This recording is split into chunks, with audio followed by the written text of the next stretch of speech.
마테오복음 17장 14절에서 21절. 무한당한 제자들. 그들이 군중에게 가자 어떤 사람이 예수님께 다가와 무릎을 꿇고 말하였다. 주님, 제 아들에게 자비를 베풀어 주십시오. 간질병에 걸려 몹시 고생하고 있습니다. 자주 불 속으로 떨어지기도 하고 또 자주 물 속으로 떨어지기도 합니다.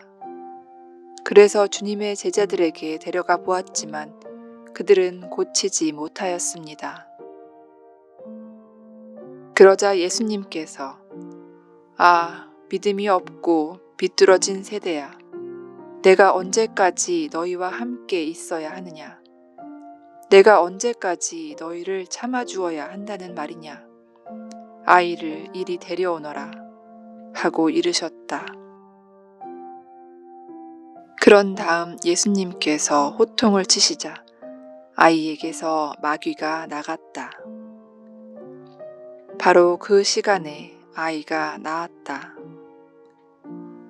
그때에 제자들이 따로 예수님께 다가와 어찌하여 저희는 그 마귀를 쫓아내지 못하였습니까? 하고 물었다. 예수님께서 대답하셨다. 너희의 믿음이 약한 탓이다. 내가 진실로 너희에게 말한다. 너희가 겨자씨 한 알만한 믿음이라도 있으면 이 산더러 여기서 저기로 옮겨가라 하더라도 그대로 옮겨갈 것이다. 너희가 못할 일은 하나도 없을 것이다.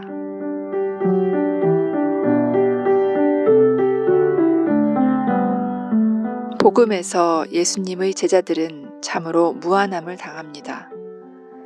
마귀에 걸린 아이를 고치지 못한 것입니다. 한 사람도 아니고 여러 사람이 달라붙었을 터인데 치유에 실패한 것입니다. 그래도 제자들이 나름 최선을 다했을 터인데 주님께서는 제자들에게 수고하였다는 격려의 말씀은 하시진 않고 오히려 믿음이 약하다고 질책하십니다. 제자들의 입장에서는 억울한 마음도 들었겠지요. 애를 쓰고도 욕을 먹었으니 말입니다. 제자들의 믿음이 약하다는 것은 무슨 의미일까요? 마음의 병이건 육신의 병이건 치유하는 사람의 마음 자세는 대체로 두 가지입니다. 하나는 최선을 다하여 병을 고치지만 결과를 100% 예측하기는 어렵고 결과는 신만이 아신다고 하는 사람들이고, 다른 하나는 자신의 능력이 대단하기 때문에 반드시 고칠 수 있으며 자신이 못 고치는 병은 없다고 생각하는 사람입니다. 어느 쪽이 더 치유자로 적합한 사람인가? 전자입니다. 심리적으로 최선을 다하지만 결과는 신의 뜻이라고 생각하는 사람은 비교적 여유롭습니다.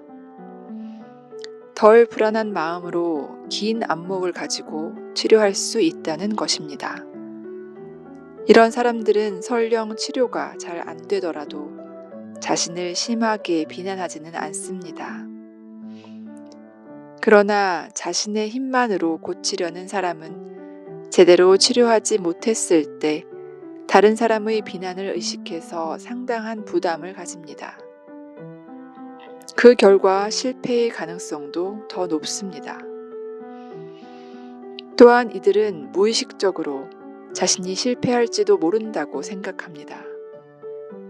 그래서 자주 좋지 않은 결과를 낳는 것입니다. 제자들은 바로 이런 경우에 해당됩니다. 초기에는 기도도 하고 모든 것을 주님께 맡겼을지 모르지만 하다 보니 기도를 하지 않게 됩니다. 왜냐?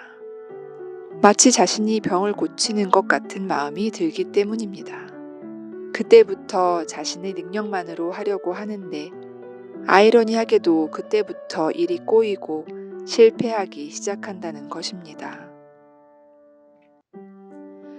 내가 하느님에 대한 믿음이 얼마나 강한가 하는 것은 얼마나 일을 잘하느냐에 달린 것이 아니라 일의 결과가 좋지 않게 나왔을 때 얼마나 허심탄회하게 그것을 받아들이냐에 달렸다고 말하기도 합니다.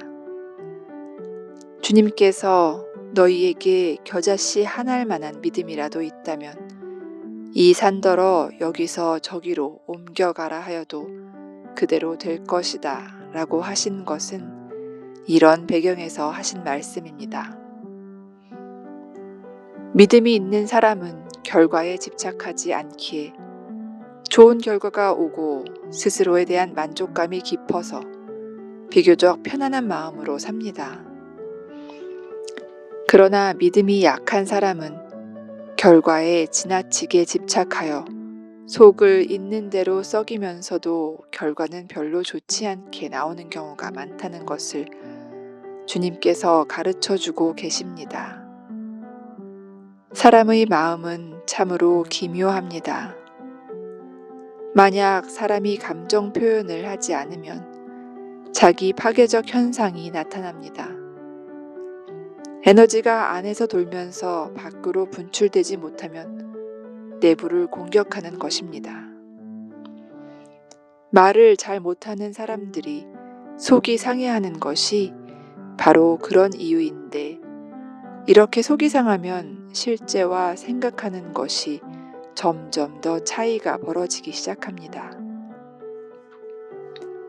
실제로는 별것 아닌 것들이 크게 여겨지고 스트레스로 다가온다는 것입니다. 그래서 내부의 에너지를 밖으로 표출하는 것이 아주 중요합니다. 이것을 우리는 감정 표현이라고 하는데 감정 표현을 하는 방법은 여러 가지입니다. 그림을 그리거나 글을 쓰거나 하는 등의 예술 활동을 하는 것입니다. 이렇게 자기 감정을 표출하다 보면 일상생활의 활동들이 자기 가치와 신념에 가까워짐을 느끼게 되고 확신과 심리적 편안함이 더 강해진다는 것입니다. 그래서 일기를 쓰건 시를 쓰건 마음 가는 대로 쓰라고 합니다. 그림을 그리는 것도 마찬가지입니다. 잘 그리려 하지 말고 속이 후련하게 마구 그려야 합니다. 말하는 것 역시 마찬가지입니다.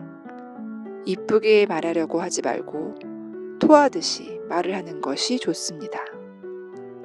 주님께 핀잔을 들은 제자들이 좌절감에 빠지지 않고 다시 일어나고 또 일어날 수 있었던 것은 그분들이 감정 표현을 잘 하셨기 때문이라고 생각됩니다.